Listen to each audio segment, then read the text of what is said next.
Meeting of the Sayreville Board of Education. If everybody, please stand and join me in the pledge. I pledge allegiance to the flag of the United States of America and to the republic for which it stands, one nation, under God, indivisible, with liberty and justice for all. Mr. Board Secretary, has this meeting been advertised in accordance with the Open Public Meeting Act? Yes, it has, Mr. McEnroe. Roll call, please. Mr. Balka. Here. Mrs. Bacco. Here. Mrs. Bloom. Here. Mr. Brzezinski. Here. Mr. Sayak. Here. Mrs. DePinto. Here. Mrs. Trapp. Here. Mr. Walsh. Here. And Mr. McEnroe. Present. Can you synopsize the executive session, please?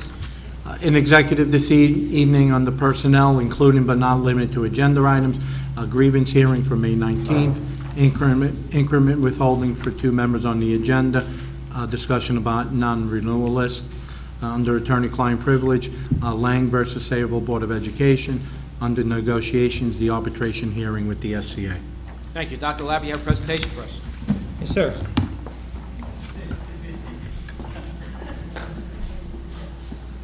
The timer is on me, I've been told.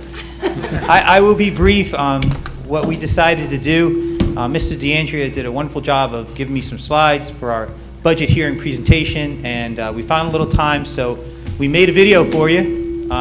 It's as corny can be. I hope you don't mind the music, and please do not compare me to the outstanding students that have presented videos previously. The good news is it is a video. You don't have to listen to me ad lib. The bad news is you still have to listen to me because I'm narrating it. But without any further delay, I hope you enjoy the video. Andrew. Welcome to the public hearing for the proposed 2015-16 Sayreville Public Schools budget.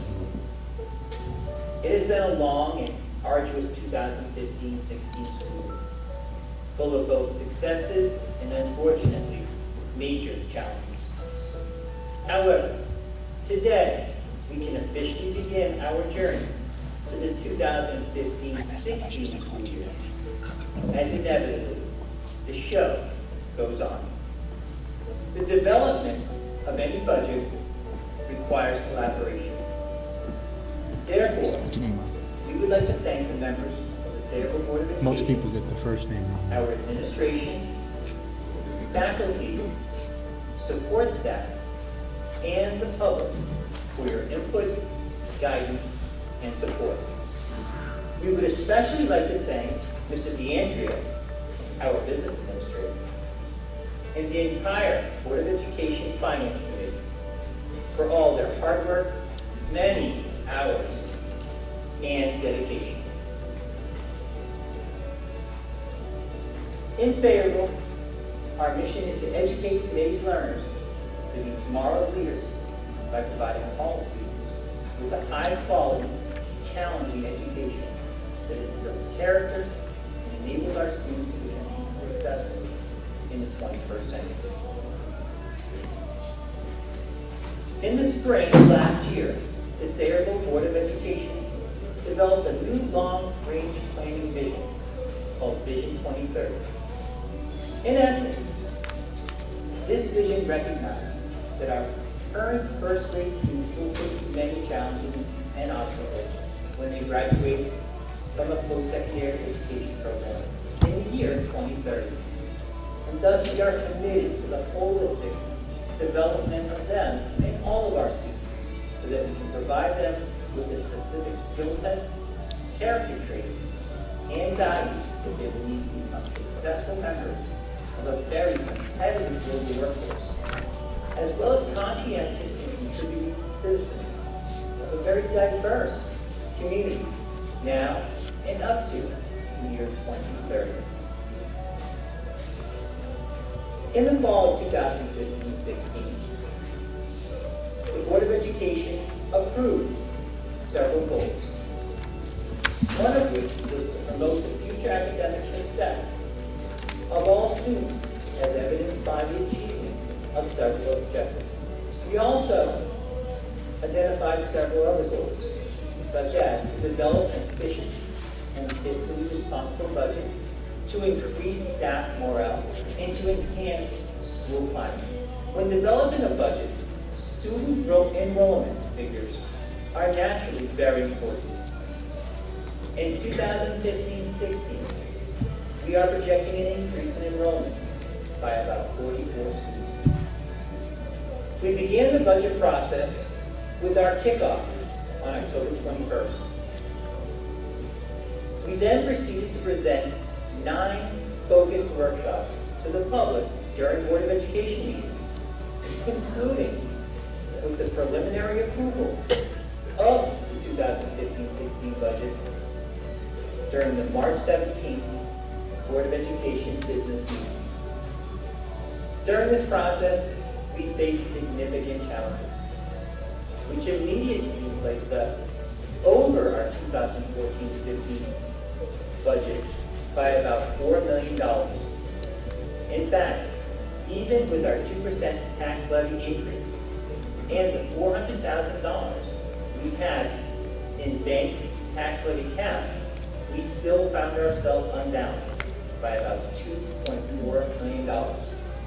Some of this can be attributed to the increase in staff salaries due to newly approved collective bargaining agreements. In addition, a contributing factor was the possible 23% increase in our healthcare premium costs. There were also increases in special education enrollment, particularly in our preschool. We had to increase technology costs due to infrastructure development and the protection of our data. And finally, due to events that occurred in the fall, there are potential and significant increases that we may incur due to liability. Nonetheless, we wanted this budget to assist us in planning for the future, maintaining our school system, raising student standards, protecting our investment, and building upon professionalism. In planning for the future, we looked again at the foundation of Vision 2030. We identified skill sets that we wanted our first graders to possess by the time they graduate from college.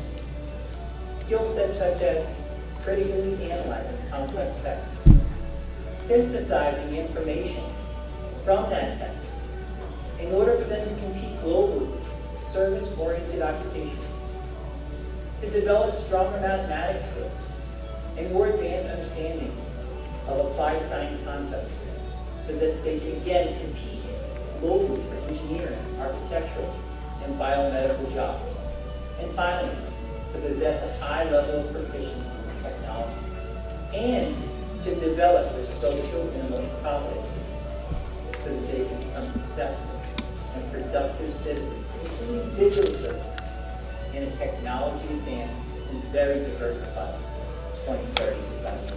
We then went ahead and developed a 3-year strategic action plan to assist us in accomplishing the first series of aggressive goals. Those goals, which were mentioned earlier, focused on raising revenue to support future budgets, increasing achievement for all students, particularly our at-risk students and higher achieving students, enhancing our school climate, and improving our staff morale. Again, in maintaining our school system, we focused on student achievement. We wanted to increase participation in advanced placement testing for every student participating in an advanced placement course. We wanted to adopt response to intervention methodology, and therefore we sought to purchase a software, RTI Direct, that would significantly help us in implementing the tiered intervention, which make up response to intervention methodology. Furthermore, we wanted to provide the 4 school literacy tutors for our at-risk readers, as well as all of our readers. And finally, to assist our at-risk students in mathematics, as well as all of our students, we wanted to purchase licenses for a groundbreaking and very research-proven effective software called STMath. In enhancing school climate, we wanted to provide every school with a guidance counselor. Currently, our elementary schools share a guidance counselor. By providing 2 more guidance counselors, all of our elementary schools will have their own. And we also wanted to improve staff morale by creating a Sayreville University professional development program. But we needed to develop a position, a supervisor of professional development position. so that we can begin the process of constructing Sayreville University. Here are some other appropriation highlights from the 2015-16 school district budget. We wanted this budget to also protect our investment. Therefore, we updated our 5-year long-range facility plan. This plan will protect our investment by keeping our facilities and equipment in good working order through consistent upgrades and refurbishment. It will support various maintenance and improvement projects that are necessary for keeping the buildings in good working order. Here are some facility and infrastructure appropriation highlights within the 2015 budget. This slide provides you with the capital outlay appropriation highlights. As you can see, we'll be utilizing our capital outlay, purchase technology equipment, maintenance and custodial equipment, transportation equipment. Finally, we wanted this budget to build upon the professionalism in the district. This budget is committed to supporting job-embedded standards-based professional development that meets the learning needs of all students and staff. Here are some more budget staffing appropriation highlights.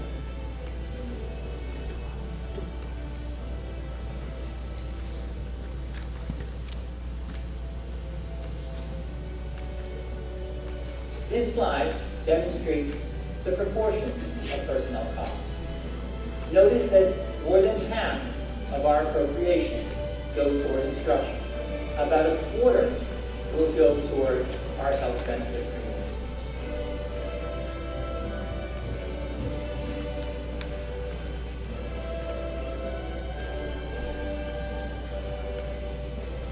The 2015-16 operating budget clearly demonstrates the district's commitment toward instruction, as against at least half of the expenditures that we allocate funding for are for direct instruction of our students. However, as you can see, about 90% will go to our health benefit premiums. We'll also use special revenue funds. These are grants that we are provided by the federal government, and these are part of the No Child Left Behind Act for the Individuals with Disabilities Education Act. On this slide, you'll find our appropriations for debt services. When we take a look at our revenue, we first begin with our current fund, which includes our fund balance, monies generated through tuition, through the transfer from other funds, miscellaneous revenue, our state aid, which next year will be $21 million, extraordinary aid, which we currently budgeted about $518,000 for, and of course, our local tax levy.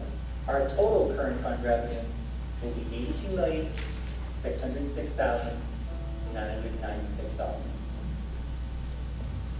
As I mentioned earlier, we had special appropriations that come from our special revenue fund, which again are provided to us by the federal government through our No Child Left Behind Act and the Individuals with Disabilities Education Act application. The total revenue is $2,422,127.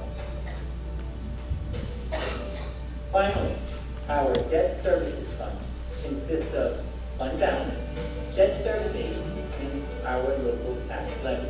The total revenue that we will need to fund debt services will be $3,738,793. As you can see, the current fund comprises of 93% of our total funding. What will it cost? The 2015-16 proposed budget results in a $121.57 increase for the average home assessment at $144,000. Once again, on behalf of Nice job, Rick. Nice job. administration, faculty, and staff, we thank you so much for your input, guidance, and support with our 2015 state.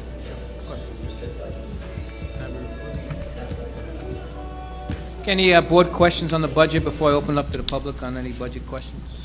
Questions, Mrs. Bacco?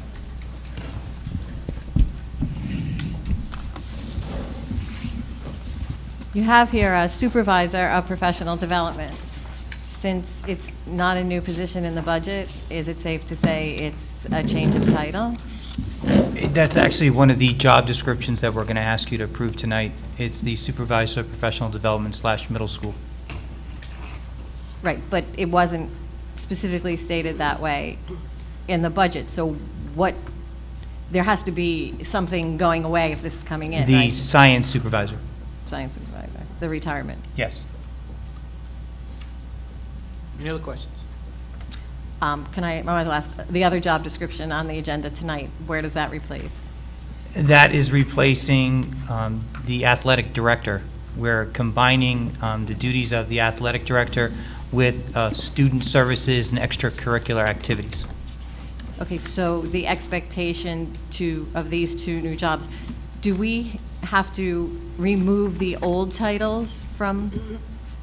You don't technically have to dissolve the old titles, but what you are doing is you're going to, upon your approval tonight, you're going to approve these new positions. We can, at a later date, go ahead and vote on dissolving those other positions, or we can keep them around. We just won't fill them. So it would be your expectation in these new titles that what we budgeted for the old titles will cover what we would have to replace in these new positions? Correct, and we're also expecting potentially some breakage in some areas as well. You can see, too, that there was a director of special services position that was eliminated. We are, in the budget, we do have a supervisor of special education in elementary school. So it's not a complete replacement, a complete elimination, but there will be some breakage between the supervisor of special education position and the director position. Okay. Thank you. Anyone else? Mrs. Trapp? The science supervisor, so where would that fall to? We are, Dr. Shediak and I have discussed blending our math supervisor with science and calling that position a STEM supervisor. Mrs. Stein? First of all, great job on the presentation. I know. Is that on videotape? Yeah, no, seriously, great job on the presentation, because the thank best part of it is we can take it to the web, and not only do they have the slides, but they also have the audio, and it's short, it's concise, and it gives the vision of where we're going. Thank you So very much. Great job on that. Thanks. Just to follow up on the job description question, can you just give us an overview of what, from a supervisory perspective, we're going to look like under this new paradigm?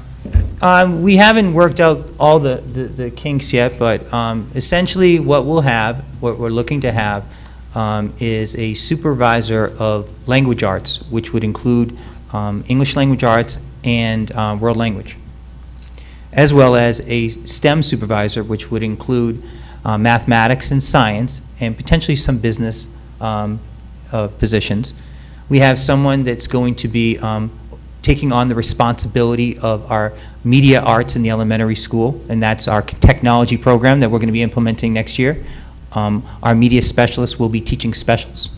We're calling that media arts, and that's a computer electronic-driven special that also incorporates some of the traditional library skills. But we'll also have our computer classes at the Samsel School and the computer classes at the middle school and high school. And we've asked Mrs. Paul to oversee those areas. Along with that, we're going to continue to have our elementary supervisor position. And now we'll have this supervisor of professional development and the middle school. So this person, when this person is not coordinating professional development for the entire district, and that includes our certified and non-certified staff members, that person will also be assisting and facilitating curriculum at the middle school level to assist Mrs. Jakubik. And of course, in special education, we'll have our secondary special education supervisor, and now our elementary and preschool special education supervisor. And of course, we'll still have our humanities supervisor And what we'll try to do is try to identify who we would like to have work with our physical education teachers. Because currently that athletic director, director of athletics and student services will be overseeing all athletics, all extracurricular activities, and all student services, including enrollment and other adult school, or we're trying to rename that to the Sayreville Learning Academies. That is all of our tuition-driven programs that we have started as like Project Before, Camp Excel, Summer Enrichment. That person will be overseeing those programs as well. And that will be a stipended position? That's not a full-time position? No, that will be a full-time position, Director of Athletics and Student Services. Because that wasn't clear in the job description. It said something about a stipend at the bottom, so we might just want to clarify. Oh, that- 12-month stipend. Says Oh, that 12. might be, that's a typo then, I Okay, apologize good. for that. And that was my Yeah, concern no, on that's a on that. typo. And is it safe to assume that with having the middle school supervisor slash director or supervisor of professional development, that will help alleviate some of the workload from the STEM supervisor? Absolutely. Again, what we would like our English language arts and world languages and also our STEM supervisors to do is to oversee the development and stewardship of that curricula, and have our elementary people in place and our middle school people in place to help facilitate that. They will still, though, play a very active role at the high school level, facilitating the curriculum there. However, they can't be in 3 places at once, so they'll rely on the elementary supervisor to facilitate the curriculum at that level, and the middle school supervisor to facilitate the curriculum at the middle school level. Just to follow up, the physical education teachers, what did you say you were doing with them? We're going to have to distribute that responsibility to a supervisor. So right now, they're not placed anywhere in this plan? Right now, there's not a supervisor that has that within their responsibilities, but that will be delegated to one of our supervisors. To one of the ones Yes. you already listed? Yes. Yeah, with all the reorganization, to point out, there's no net gain in an administrative position. No, there's probably net loss if you Net loss factor of in the one. breakage. Right, okay, which would be a net loss of 1, and I think that's important to point out when you talk Yes. about those new positions. We like to use the word repurpose. That's what we had to do with this budget. There was no room to grow, so we repurposed. I understand. And I like the philosophy, too, of how we're combining, it's not just about combining the workload, but it's about, science and technology and math all working together as opposed to, a more of a siloed approach. Well, and as you saw in our curriculum and instruction presentation during our last meeting, we made a point of emphasizing that not only, with regard to our supervisors, but the approach we're going to take to our classes, particularly at the elementary school, is going to be a STEM approach. In K through 2, they're going to have STEM block and a language arts block. 3 through 5, they're going to have a liberal arts block, meaning combining social studies and language arts, and combining mathematics and science. We really want to take that block approach, and it's also reflected in our supervision. Is the supervisor of professional development, that also a 12-month position, Dr. Lev? Yes. Okay, thank you. There's no other questions from the board. At this time, I'd like to open up for the public for any questions on the budget only. I will open up again for the public 2 more times during the course of the meeting. So if anybody has any questions, particularly on the presentation on the budget, please come up to the microphone, state your name and address for the record. Again, I will open it up again 2 more times. Barbara Kill Cummins, 22 Schmidt Street. I don't know if it's on or No, not. you're I good. can speak loud enough. It's good. Quick question. A phys ed teacher, for what school? That physical education teacher, the increase there is due to the person that we're hiring, that we just recently hired to also coach football. However, that will free up another physical education teacher so that for the first time in a long time, we can provide physical education to our kindergarten students who currently do not get kindergarten. So this will give us an opportunity to have that person bounce around and provide at least 1 day of physical education for our kindergarten students. And I'm glad to see a security guard for where? Which school? Middle The high school. school? Middle school. Middle school? And that's an outside security guard? I mean, It'll be an employee, professional but it'll be a employee. full-time security guard, yes. Okay. So this budget is basically 2 million more than the previous? We increased the tax levy by, I believe, Mr. DeAndrea helped me out, about $2.4 million. I like the presentation, but just one critique. $1.4 million. $1.4 million, I'm sorry, I apologize about that. The total, yes. The music is too loud. The Sorry, Mrs. background Cook. music, I mean, I like the touch, but if you're going to show this to the school, the council or so, I don't know if they could just reduce the sound, the background sound. I can take care of that. And another thing is, when you flipped through, the figures was too quick. The wording stays on real long, but when you went through some of the figures, since they weren't part of here, they were just too quick. Well, on the website, we're going to make sure that we post the slides that you received, that you have in front of you right now, so you can take a longer look. We're also going to post those on the website along with the video. Okay. Thank you. Any other questions from the public on the budget? Seeing none, I'll close the public portion on the budget, and if you can take us through the rest of your report. Well, let me say a few other things. Minutes. Everybody should receive the copy of the minutes of the regular and executive session of April 21st. Does anybody have any deletions, additions to the minutes? If not, I'll take a motion to accept and file. So move. And your second? Second. Roll call vote to accept and file the April 21st Apologies, minutes. Mrs. DePinto was the Mr. second. Syak and Mr. Pinto. Mr. Balka. Yes. Mrs. Bacco. Yes. Mrs. Bloom. Since I was absent, I will abstain. Mr. Brzezinski. Yes. Mr. Syak. Yes. Mrs. DePinto. Yes. Mr. Trapp. Yes. Mr. Walsh. Yes. Mr. McEnroe. Yes. Dr. Labby, your show. If I can direct your attention to the superintendent's report, beginning with Section A, Vision 2030, Finance and Infrastructure. Number 4 on page 2, we're asking you to approve to advertise for transportation bids. Item number 5, we're asking you to approve several of you to attend the second annual iSTEM NASA field trip to the Goddard Space Flight Center in Greenbelt, Maryland. That'll be on Friday, May 29th. You can find that on page 2. Number 6, we're asking Mr. Walsh, we're asking you to approve Mr. Walsh to once again serve as a representative on the Middlesex Regional Educational Services Commission Board. And that's on page 2 as well. Number 7, we're asking you to approve the Teamsters Local 469 holiday schedule for the 2015-16 school year. That's both on page 2 and 3. Number 8, naturally, this is the board hearing, so we're asking you to approve the 2015-16 school district budget. That resolution is on pages 3 and 4.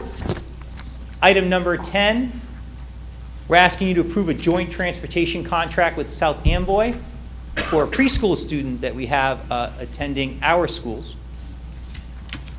And items number 11 and 12, we're asking you to approve several student trips with transportation costs, most particularly tomorrow's teachers program, which gets started during the month of May. Several exciting observation times for our tomorrow's teachers. By the way, I've had the opportunity to observe the program, to visit the program. Mrs. Carmelo at the high school is doing a magnificent job. My hat goes off to Dr. Shediak and all involved in the development of that program. It's outstanding, and I can't wait to listen to our tomorrow's teachers' feedback when they go into some of those classrooms. You can find that on pages 4 and 5. Any question on Vision 2030 Finance and Infrastructure? Yeah, I'm going to abstain on number 2, page 2, and number 5 on myself, page 2 also. Can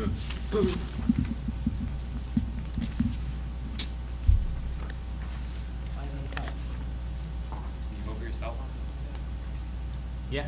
like that? It's okay, Dan, you can vote. Listen, we'll give you $50 to go on the trip. It goes down If nicely. you want to abstain, I'll vote no for you.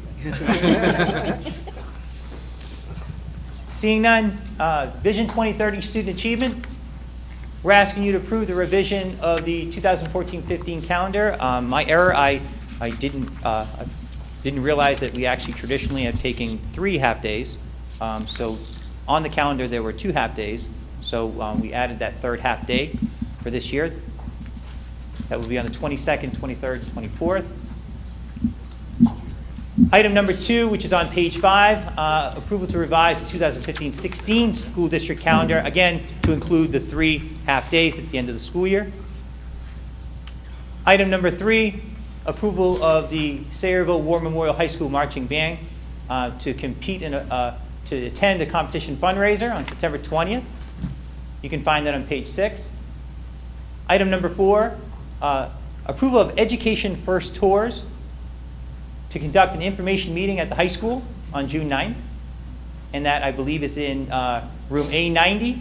And it's to discuss a 2016 summer European trip. I will actually be there attending this meeting. Just kidding. On page 6. Any questions at all on student achievement?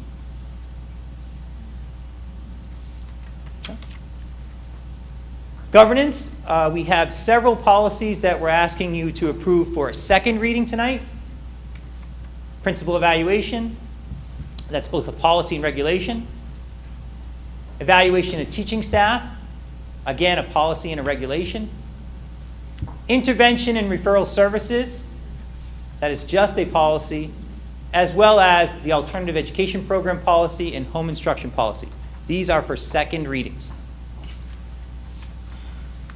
Likewise, we're asking you to approve several policy readings for the first time, a certification policy, supervision policy, classroom aids policy, non-instructional aids, assessment of individual needs, commencement activities, administering medication, child abuse and neglect, that's both a policy and a regulation, sports-related concussion and head injury policy, questioning and apprehension policy, evaluation of individual student performance policy, and early childhood education preschool policy. I will add that all of these are mandatory policy changes with the exception of one, and that would be the evaluation of individual student performance, and that policy pertains to the discussion we've had on several occasions during Board of Education meetings with regard to the requirement of our students that are taking AP courses to actually take the AP test. Are there any questions at all on governance? I have a question. Yes. Policy 6147, when it says 2 or more students have all A's, ranking will be as follows, is that a letter grade? Yes. A letter A, how does that work? It is a letter grade, and now that you've pointed that out, that provision actually needs to be updated because it dates back to when we had a grading scale that was only A through F without any of the pluses. And it also dates back to when we only had, and we didn't have any honors courses, it was AP or nothing, and that was considered honors. So the language as it's stated there isn't relevant. It really should read specific to students having all A pluses. You got 2 students who have all A pluses, and then the honors should be replaced with advanced placement. Right, but the way we do it now, don't we just use a numerical number to rank the students? I don't think we use an A, B thing. I thought we just use a numeric number.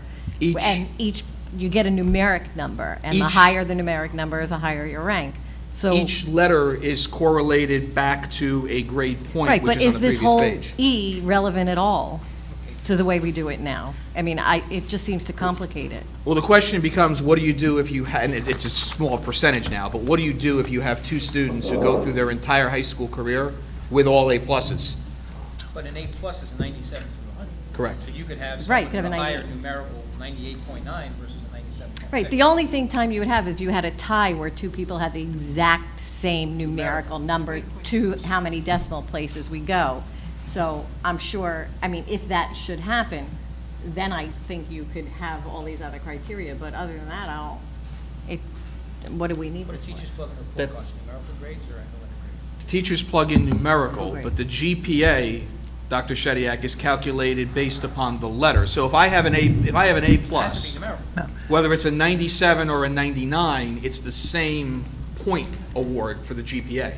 Correct. Correct. Correct. Yeah. But the GPA is all numerically based. It's not Right. based Uh, on A's or B's. Right. At the end, the way class rank is determined is based not on the number of A's or A pluses, but on the number of points the student has. So perhaps when two or more students have the same Exact numerical GPA, then if you just replace... We can word it that way. Instead of having all A's, when they have the exact same numerical GPA, then those other two things might... But has that kick in. happened? Have we used this criteria? Is that still valid, this type of criteria? I don't know, I can look into that. Yeah. Right, it could happen. Yes. It could happen. No, it could Oh, yeah. happen. Like, we So- would never have two valedictorians. That could never happen. No, I guess unless they... If there was a Well, Well, complete tie. if they went to those two items and it was still a tie. Okay, so we've that would never be- really used this. Not You gotta that, have it in place. Right. not No, that I know, I'm but aware it's- of, right. but it's a good But the A thing. is not valid. Right, by the you. A is not valid, but I think if you replace it with maybe the words numerical GPA. Right, and I don't think we've ever had co-valedictorians, but I seem to recall one year we might have had co-salutatorians. Right, but if you had a was it based on a numerical equivalence, or did we go through this criteria and still have a tie? That would be what I would like to know. Did we Okay. ever use this? I'd have to research that I don't. Okay, yeah, I would too. Offhand, I don't know, but it's a good question. But in any event, we will rework the language and present something back that's different for second reading. Okay. And if I understand your intent, and I just want to make sure the board is okay with this, we want to convert this to a numerical score and only deal with it if they have equivalent GPAs. But I'd like to know what we do now if that came up. Do we follow this Oh, yeah, we can. criteria? We can get that information. Yeah, I mean, I'll find because out. maybe we don't want to use this criteria anymore. Maybe we haven't been using it. Maybe we've been using something else. Okay. Okay. I have another question on 6147. And I just want to What page? clarify. Page, no, sorry, 5127. It's page 2 of 2, but they're not in order, so. It's sort of in the middle. I got it. You got it? Okay. When it says that you wanted, and I think you're telling me that this is mandated and it's a law, that if someone is on a free and reduced lunch, we are required to buy them a yearbook? Yes. Okay. So I can get a cap and gown, I get that, but a yearbook, how are we singling out a yearbook as opposed to anything else that's bought a child? Like, I mean, a yearbook is not, I mean, a cap and gown I can get, every student should have one, but why is there a requirement that every student should have a yearbook? Or anything else, like do we want to require, do we have to give them anything else? Why, how did we come up with a yearbook? You'll need to ask the state legislature why they enacted NJSA 18A 7C-5.1, because it specifically calls for a cap and gown in your book. This is a Any- law? Yes. So what if we voted no? And we didn't want to, I mean, that could, I mean, they're $100 a piece, suppose we, I mean, Then you'd be the yearbooks, government. right? Aren't they run like $100? Yes. Yeah, do we, that's a good point, Like you as know. opposed to a class of ring, your ring, cap and gown. And see the way it's worded, it says, will pay the cost of participation in graduation ceremonies. That's not part of graduation ceremonies, it's cap and gown. The law specifically states the yearbook and cap and gown. Why? You have to ask the That legislature. debate is mute legislator who here right now. enacted it. We can't change the law. Can we? I mean, I don't know the background on it, but my guess is there was some student somewheres in a district in New Jersey who was denied a cap and gown in yearbook, and a legislator took this issue up, and Well, there's a lot Now- of kids that don't get yearbooks because of the cost of them, but they're not on reduced meal. I mean, Right, now, that's- does every student get a yearbook? Does everybody buy one? Nope. No. No. Because they can't afford it. So how is that fair that we supply it to some people and not others? Policy Committee had this same discussion. We spend more time on this Yes. than most of the others. And our only answer is, we're proposing it to the board because it's state law. Doesn't say current year yearbook. No, it does not say It just says that. one yearbook. Solve that problem. 1962. I had boxes. We have boxes of them left over every year. Yep. Can you Actually, photocopy one? we don't have boxes of them left over anymore, because now Yeah, I we're, don't think they order more than they're gonna sell. no, it's kind of a one-for-one. Well, can you, I mean, this is first reading, this one, isn't it? Or This is second? first reading. If you find a law, that might be interesting as a legislative person. What do you mean if I Is find? the law, I mean, I've hard to believe that that's in law. I really, I'll bring you a copy of the law. yeah, that's what I'm asking. Okay. I'll send that out. Okay. Any more questions? Is that? I've got a concern, and this is not on behalf of the policy committee, but I've got a concern with the AP mandatory exam policy. And my concern really stems from if you've got a student who's enrolled in multiple advanced placement courses and for whatever reason decides that they only want to focus their time into certain AP exams in order to get a higher grade, that we are, A, penalizing them by only giving them honors credit or requiring that they take an honors course, and that I'm almost concerned that that will work against our goal of trying to get more kids into college and into better colleges. Because in speaking with admissions counselors, for everything they've told me, it doesn't matter your high school's reputation. What matters is how well you perform within that environment and how much you challenge yourself in that environment. And I'm concerned if we're saying to students, you either need to take the AP exam or you're going to get honors credit, that when they apply to college, they're now going to have only an honors course on their transcript. No, they won't. They'll still have the AP course on the transcript. They just won't get the weighting. The AP will still be listed on the transcript because that's the class they took.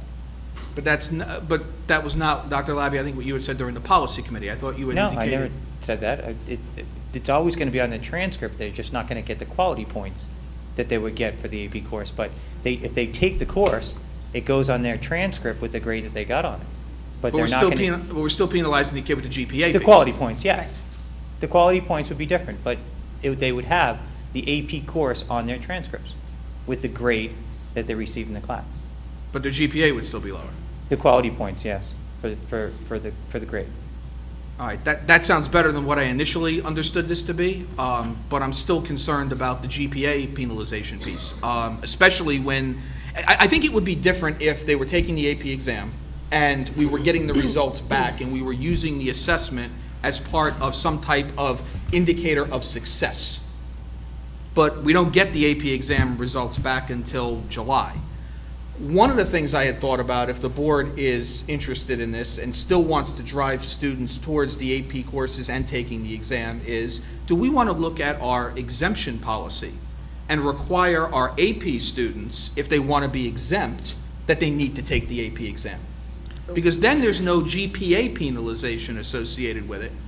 And let's face it, if there's no compelling reason for me as a student to want to back off of the AP exam, I'd rather take an AP exam that will gain me possibly college credit, and at worst, if I don't do well, have no impact whatsoever, than sit for a final exam in June. Right, well, we did talk about that and having the exemption, but Dr. Labby's going to be changing that whole process, so it would be moved with We are looking into the elimination of midterm and final exams. altogether, so if that was a moot point. We feel that our students are saturated with assessment. And as you know from our presentation the other day, even in kindergarten, first and second grade, we're moving toward a portfolio assessment rather than a district-wide standardized assessment. So when would those be removed? We're hopeful. Dr. Shadiak is working on the elimination of them for next year. Okay. All right. And this would provide our students in those AP courses the time that they would need to study for them. I know when the curriculum committee had interviewed a while back, I think you were part of that, some of our AP students that recently graduated.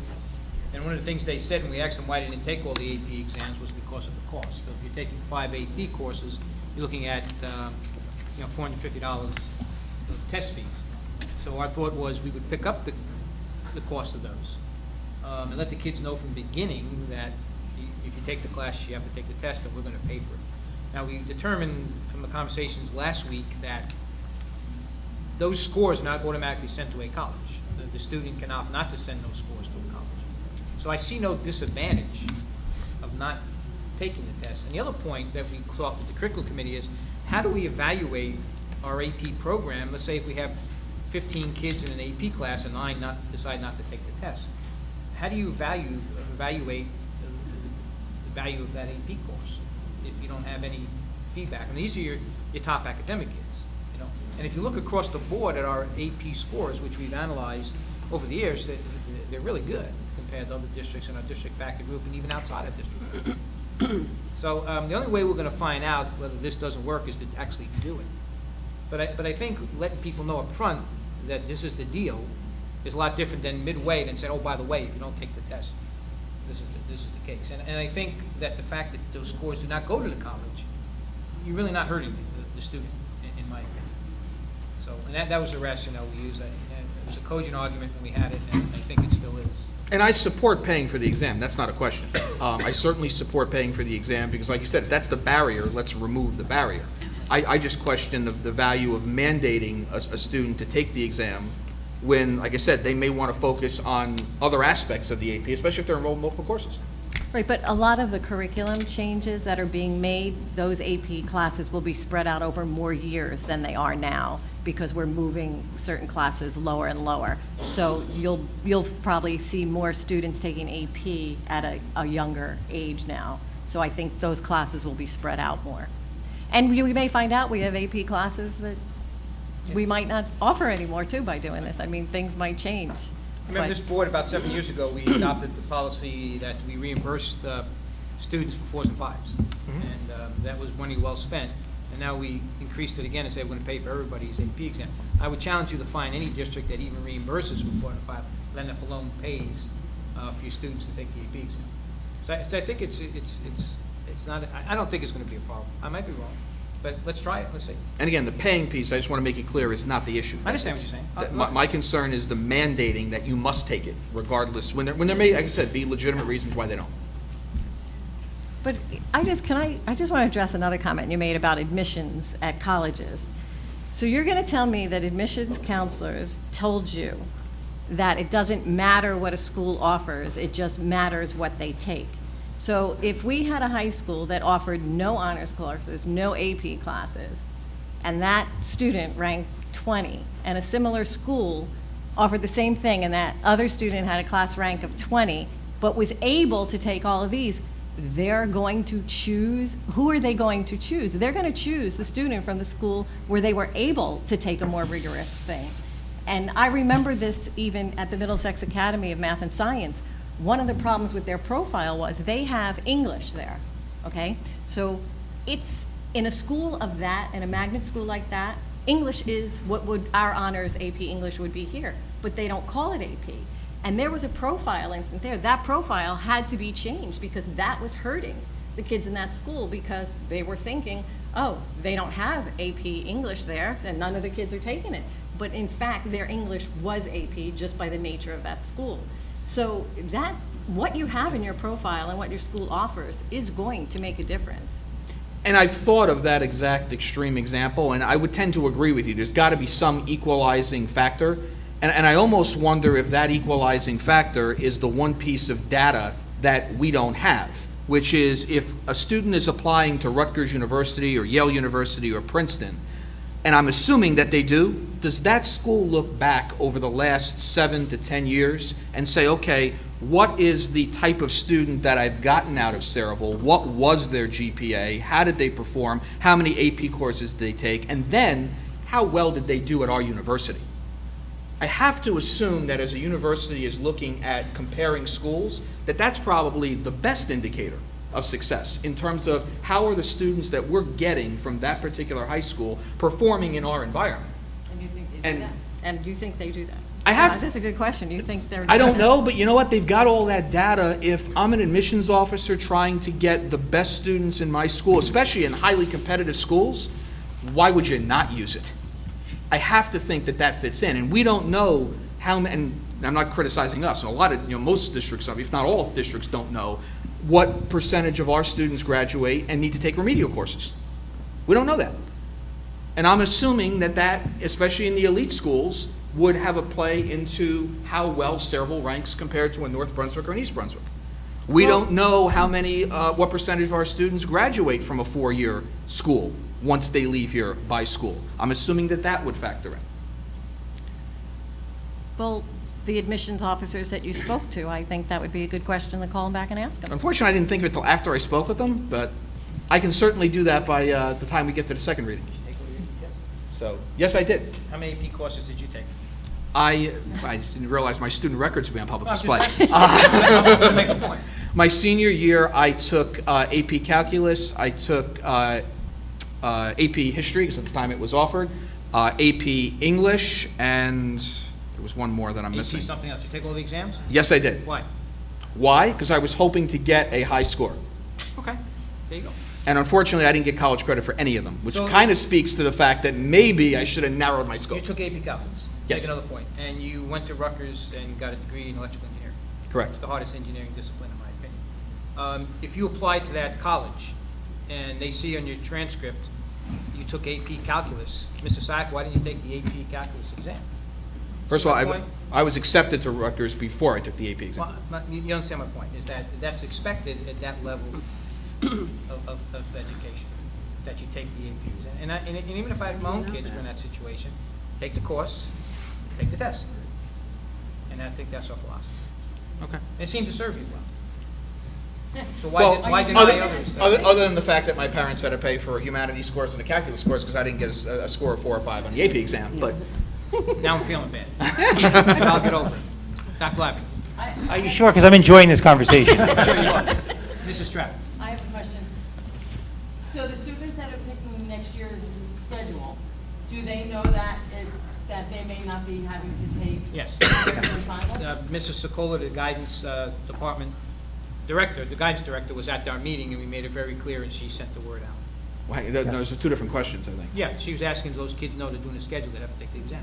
The midterms and finals, you That asked. they Oh. don't have to take the midterm? That hasn't been determined yet. Well, No. well, do they know that they may not have to? Yes, They will now. They do. Mr. That was a Santiago will discussion- take that That was a back. discussion we also had during that meeting. Yes. And we've also stated this publicly, I think, 2 or 3 times, of our intention.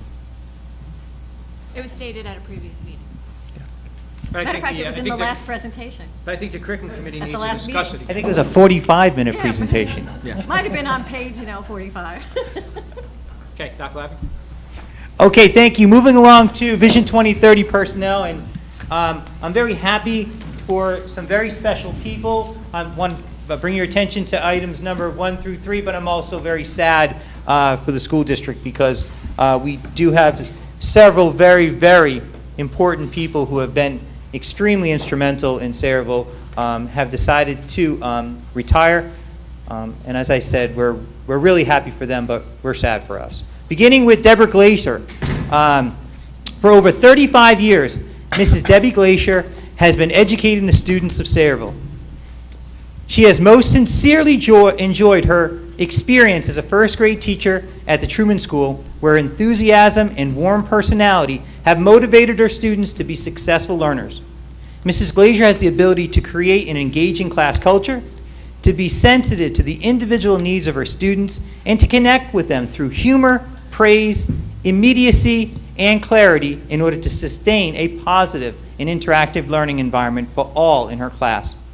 Debbie has always been known as an educator who provides undivided attention, support, and encouragement to each of the children in her class.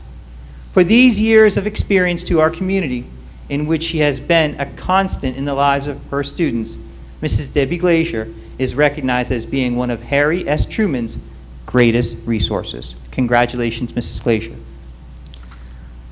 Also, this one hits home for Mr. DeAndrea and I. We're very sad to see, but very happy for Mrs. Susan Kaprowski, who started her career at the Sayreville Board of Education as a cafeteria aide in September of 1983.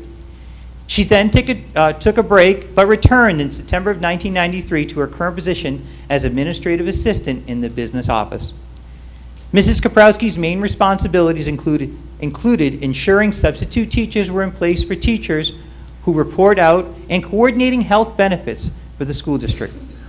In one way or another, she most likely worked with every staff member in the district over her career in Sayreville. We always knew our staff was in good hands when they were with her because she was patient and sensitive to their needs. We have appreciated that quality, as well as her loyalty and willingness to accept assignments that were often beyond her normal duties. And we will miss her commitment to hard work. Sue can retire knowing that she made a remarkable contribution and has touched the lives of her colleagues in immeasurable ways. Congratulations, Mrs. Gabrowski. And finally, this is a person that I could swear she's cloned, because every time I turn around, she's everywhere. She's probably here right now. She is amazing. There she is.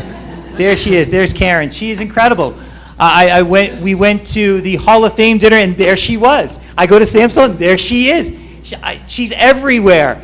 She's amazing, and she is superhuman-like, and we're certainly going to miss her terribly. Karen Rubio has been at the front of the classroom since 1974, taking some time off to raise her 3 children. Add to that the fact that Karen is a Sayreville War Memorial High School graduate. And it is clear that Karen's loyalty to the borough and to the district is unwavering. When a new teacher arrives at the Samsel Upper Elementary School, Karen is the first staff member to greet that person with a warm smile like she has on her face oh so often, and to take that new teacher under her wing. She is a woman who is committed to helping others. Mrs. Rubio is the teacher who holds her students to a high standard, but then helps them achieve their goals. Always a team player, she is a peacemaker and the one who keeps us informed of the birth of our new little ones and unfortunately the loss of our dear loved ones. Karen believes in giving back and has supported many philanthropic events during her years in the district. Beginning her career in the 70s, after completing college at Glassboro State University in just 3.5 years, Mrs. Rubio has taught in the Roosevelt School, the Truman School, in Sayreville Middle School, and in the Samsel Upper Elementary School. Karen has taught all subjects as an elementary school teacher, and more recently, reading and language arts to 5th, 6th, and 7th grade students. She was one of the first educators to use teaching centers in Sayreville and was instrumental in creating the Cape May Project. Oh.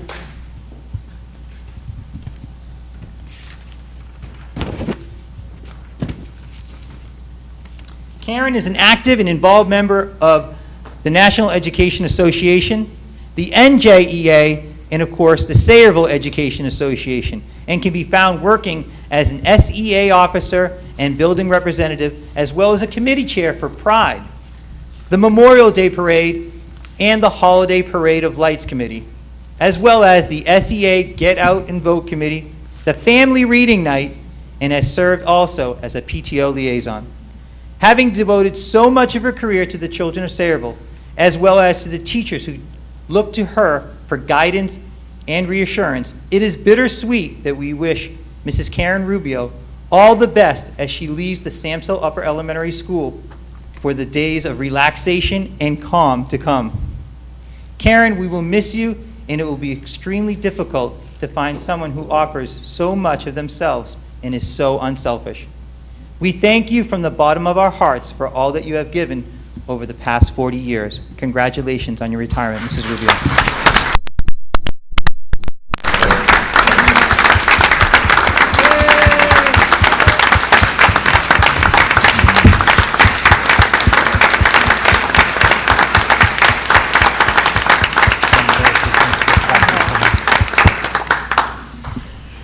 Okay, also items number 4 and 6, 4 through 6 on page 7, we're asking you to accept some resignations.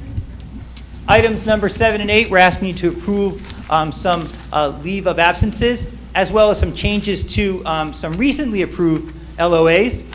Number 9 on page 9, we're asking you to approve what we just discussed, the new job descriptions for the Director of Athletics and Student Services, as well as the Supervisor of Professional Development in Middle School. Number 12 on page 9, we're asking you to approve to hire a new JV softball coach for the remainder of the 2014-15 school year. Items 13 and 14, we're asking you to approve the replacement, a replacement speech and language therapist, as well as a replacement English teacher. The English teacher is for the 2015-16 school year. whereas the speech therapist is for the remainder of this year. And items 15 and 16 on page 10, we're asking you to withhold the salary increment of 2 of our support staff members.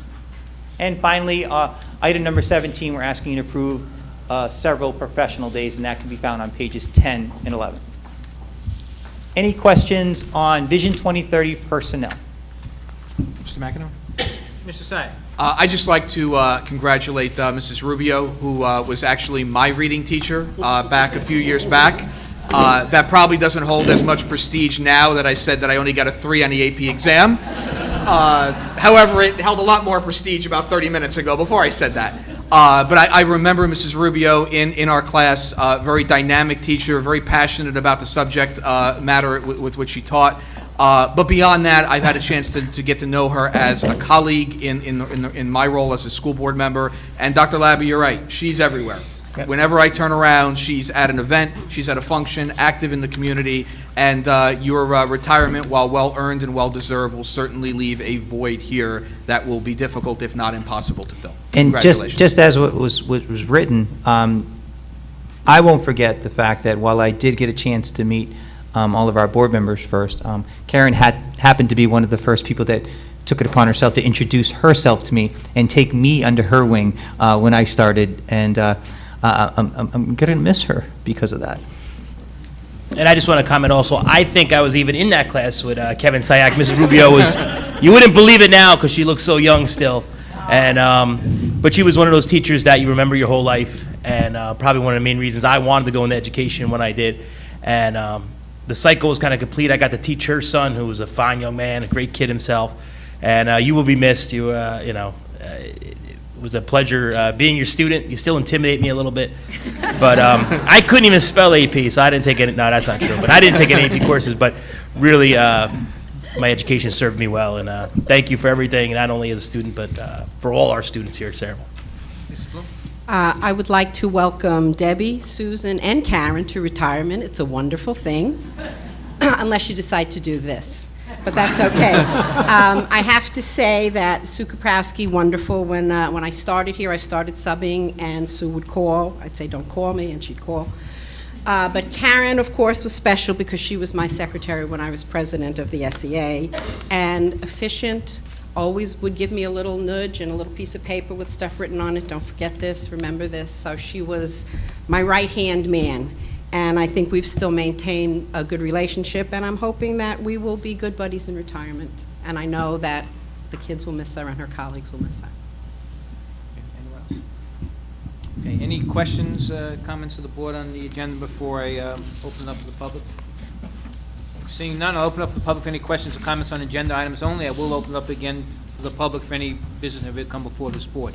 Anybody have any questions or comments on agenda items? Seeing none, Mr. Bovary, there's a policy that says you have to attend at least 75% of a meeting in order to ask. That's not going to deter him. Mr. Bovary, how can we help you? Standing ovations for him. I read it before I came. I know you did.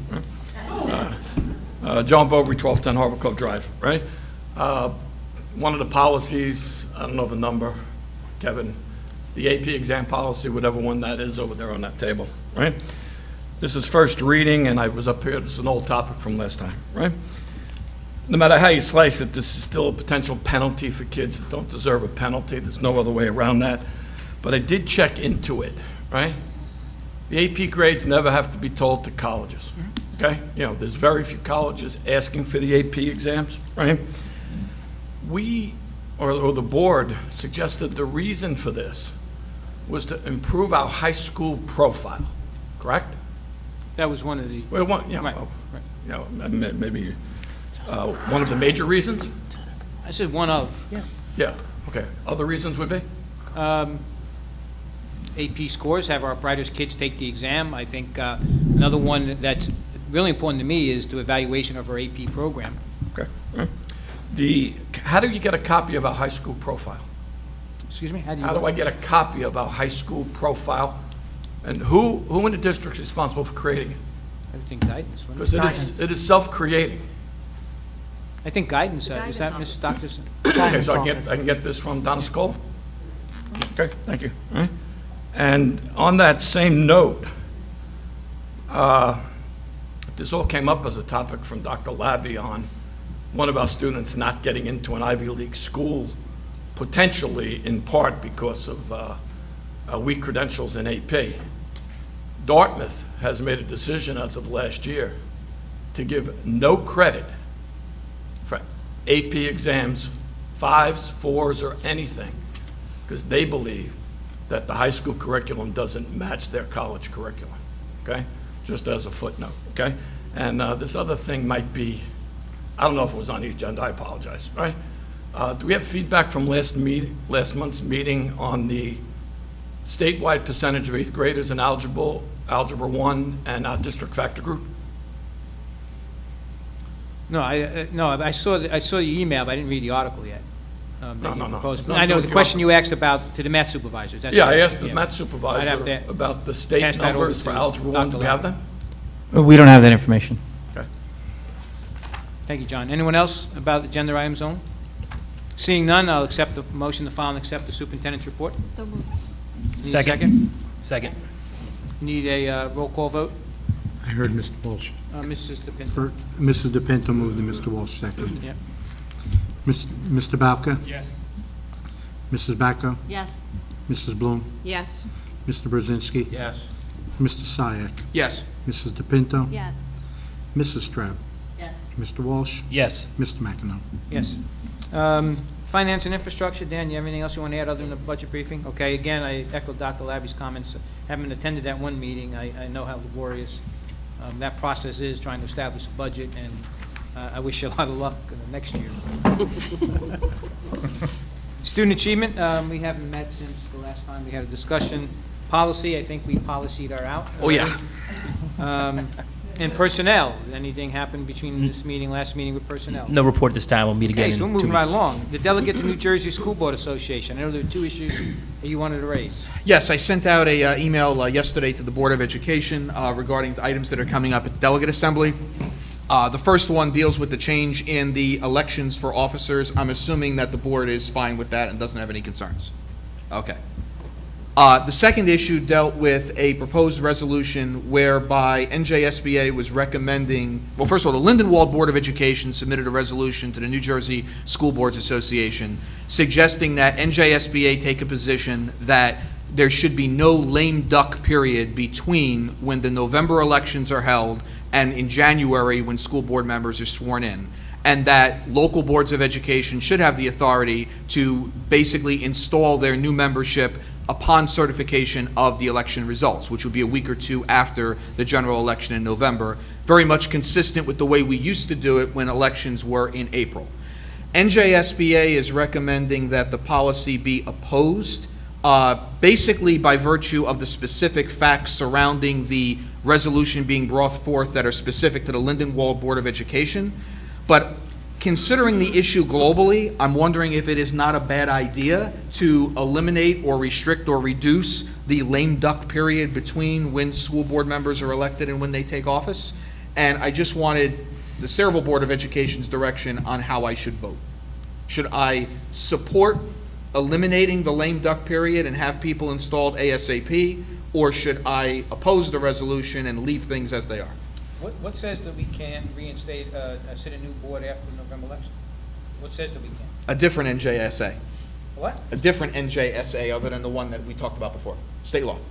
State law says. But the reason they do that is because that's what municipalities do, and the federal government does. So I don't see why that's, I don't see why we're restricted from doing that. I would support sitting a board as soon as possible after an election. Okay. Me too. Me too. So our- Which is opposing the lame duck. Right. Which is opposing the lame duck. Yes. And supporting the resolution. Got it. All right. Right, so in other words, just to make sure that once the November election comes around, 2 weeks later, we'll say, is the changeover, Right. Instead of wait Correct. until January. As soon as the results are finalized. as opposed to January. As opposed to January. All right, so then I will be voting in favor of the Lindenwold resolution, which effectuates that position. That's all I have. Okay, any items for discussion? One other thing, we have a big meeting this Monday Yes. night. Yes. And, which is May 11th, 6:30 at the Meeting Center. What's the topic, man? Marilyn? What? I'm sorry. You're up. What's the topic? Okay. We were going to talk about some of the curricular changes that we have in place, that we're putting in place for next year, such as the new guidance counselors. We're talking about the new Spanish program at the elementary grades, the STEM, and so on. So the literacy academies, we'll talk about those. We will talk about, I think, some of the summer programs. The budget might be a good topic, Right, too. right. We can talk about the budget. Yeah. What time? 6:30. 6:30 in the media center here. Any other thing 6:30. for discussion? I just have one. We've been invited by the American Legion, the VFW in town, to participate in Memorial Day Parade like we always do. I'm always obligated with a couple of veterans groups in Ocean County that I do some Memorial Day things with. So Kevin, you always take the lead with this as far as getting the banner and that type of thing. So if I could entrust it to your capable hands. We can do So that. we have a representation. So I appreciate that. I'll get the banner, Mrs. DePinto will carry it. I second that. Anything else from the board discussion before I open it up for the public again? Seeing none, at this time, I'd like to open for the public for any business that may come before this board. Good evening, Louis Santiago, 23 Astor Court. Short people. I'd like to thank everybody for approving our trip to Washington, D.C. It was a very eventful day, and I definitely have to say it was a very great learning experience, and I can't thank you enough. It was just, we started the day out early. We caught the bus at around, I think we left here around 6:45. We got to D.C. around 11-ish. We took a tour of the Capitol. We got around, and then we met with Senator Booker in the afternoon, and he gave us passes to the Senate Gallery and House Gallery, at which time we proceeded after the visitation time with him. We had some Q&As, and then we took some pictures, and then he had to actually go past the bill. So we walked over back to the Senate Gallery, and we got sitting there and watched a bill get passed, the human trafficking law. So that was a very, very big deal. And as you probably heard, that was the stall on the new Attorney General. That was the law that was stalling. So we actually got to see that get passed. So that was very interesting. Then we grabbed some late lunch and everything, and then we got to tour. We saw all the capitals, we saw the archives, and we got to see the Declaration of Independence, the Constitution, all that different things, and Washington Memorial, and all those different things. But I would like to really thank you because it was really appreciated, and we definitely learned a lot. You know, I think that this class next year should definitely have. One thing that we do wish was that we had more time, because there's just so much down there to see, and that in the time constraint that we had, I just wish we could have had longer time. But I really have to thank you so much, because it was a very great trip, and we learned a lot from that. So thank you very much. Thank you, John. I mean, Louis. I have a student named Jonathan Santiago. That's why he's called. Okay. Thank you, Louis. Yeah. I do. Good save, good save. He was in church. I said, "How you doing, Jonathan?" Anybody else from the public like to speak?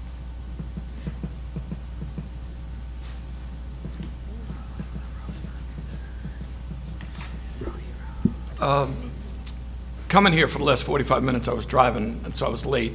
And I'm not involved in this at all, and I don't know a lot about this, but on 101.5 radio from 7 to 8:15 tonight, and they say it's available on the link on the website, was a very in-depth discussion about the park testing, okay? Right? You know, I guess you guys are all tied up with here, most of the public is here. A male head of the NJEA, whose name I missed, and a female who works for the Department of Education. I encourage anybody who's got park kids, you know, involved in this test to try and find the link and check it out. It was a worthwhile discussion. Right? Thank you, John. Thank you. Anyone else from the public who wishes to speak? Oh, Don't keep no, missing. no, no, Oh, yeah. no We're waiting. recalls, One no more little recalls. thing. Give me 30 seconds. Yeah, I was also featured on the Ask the Governor last week on 101.5, so if anybody would like to listen to that, it's on the What'd you internet. ask So the governor? yes, so I wasn't going to ask that. what did I ask him? What'd you ask him? Well, I asked him. I said, your poll ratings are down. I said people are turning in a not so good way. I was like, what can you do to win back the New Jersey people with a very with your very harsh demeanor. And he didn't seem to like what I had to say, and he said a couple of things, and we went back and forth, and then after which he proceeded to hang up on me. So that was my interesting night, and that was also the night I committed to college. So it was an eventful night. Yeah. But yeah, you can find that on the 101.5 YouTube channel. So Thank if any of you want to listen to that, and I have the audio. So Louis. yeah, thank you. Thanks. Ms. McGough?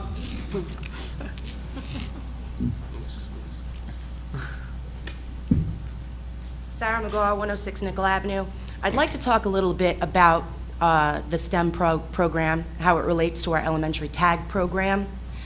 Back in the fall of 2013, I inquired about what the criteria were for acceptance in the elementary level into our tag program, because I could not find it anywhere in any of our district webpage or information at all. When I reached the correct person to talk to about this, I was told at the time that it heavily relies upon a student's language arts and reading score. So my question is, if we are now conducting a tag program which is heavily STEM-based, are we reevaluating the criteria to which we accept students into this program? Shouldn't we be relying more on a student's math and science grades if we're conducting a program that is heavily based in these areas? Dr. Labby, can you address this? It's, we do not put any more reliance on the language arts That's not ability. what I was told. Well, that's totally incorrect. The language arts and math abilities are weighed equally when consideration is given to the talented and gifted program. What And grade that's- does that begin? This year we began it, we made some changes to the program this year. It's a push-in program in kindergarten through second grade, and it begins as a pull-out program in third grade. And what are the requirements then for third grade students? It's the same, it goes, for the third grade students, it's a combination. There's a rubric, it's a combination of the students' test scores, teacher recommendation, parent recommendation, and that allows them to be initially screened, and then a creativity test is administered. Is that identified anywhere? That if someone was interested in finding out what that criteria is stated? I don't know if it's... I believe it is. I I remember asking for it Right. once, too. We do have it identified. It was on paper. Is it on the website? I'm not positive. Could we make it but- available on the website? Is that an option to make that available so Sure. parents are informed? Sure. I mean, and any Because I think parents... that would be helpful to parents to know. I'm a little concerned about that and I'm not saying that a language arts and a reading score shouldn't hold merit. However, if we're going to be pushing towards this area, not all students are good equally in everything, okay? And we could have students that are excelling in, I know for a fact, my son is practically perfect in science and math. However, he struggles in language arts. He doesn't struggle terribly, but that's the one area where we might not get a really, really good grade, but we still we do well in it. And I know that my son, when he gets those pull-ins that you're talking about with the STEM teacher coming in, that is the highlight of his day with his schooling. He comes home and it's all he talks about. And this is a program that I think students like my son and others could really, really show their creative side. And I think, isn't that a part of Vision 2030? We really want to foster that creative side of our students. So I think that maybe something the Student Achievement Committee should consider is looking into how we're exactly selecting these students a little bit more. It's actually in the second-year plan. We decided to stop where we were this year for the number of changes that we made. But for year 2, our Gifted and Talented program is on the radar, and it's in our strategic action plan. If you see our strategic action plan, it is definitely on our plan for investigating and exploring redevelopment of it. Okay, great. Thank you very much. Thank you, Ms. Carr. Anyone else in the public? Seeing none, I'll accept the motion for adjournment. So moved. Our next meeting is 2 weeks, May 19th.